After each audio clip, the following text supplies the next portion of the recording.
Hello friends, આજે આપણે બનાવીશું મુખવાસ, જે જમ્યા પછી આપણું પાચન તંત્ર પણ સુધારે અને વજન ઘટાડવામાં પણ મદદરૂપ છે.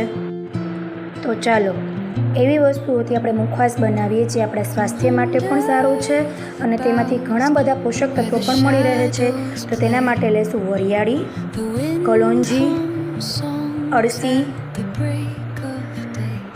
અજમો અને સફેદ તલ અને ધાણાની દાળ.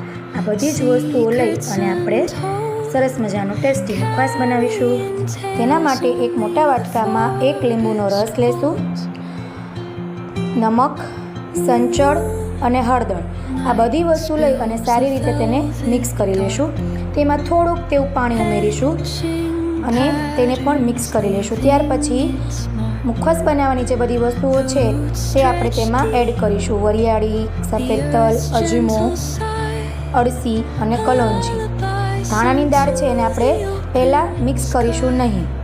હવે આ બધી જ વસ્તુઓને સારી રીતે મિક્સ કરી લેશું, જેથી જે બધા મસાલા છે, હળદર, લીંબુનો રસ અને નમક છે તેની ઉપર સારી રીતે ચડી જાય.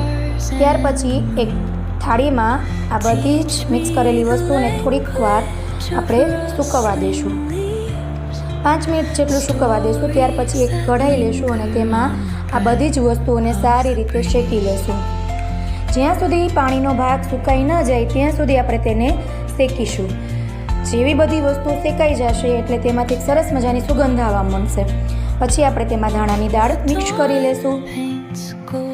હવે મુખવાસ થોડો ઠંડો થઈ જાય પછી આપણે તેને એરટાઈટ બરણીમાં પેક કરી લઈશું. તો તૈયાર છે આપણો મુખવાસ. Thank you.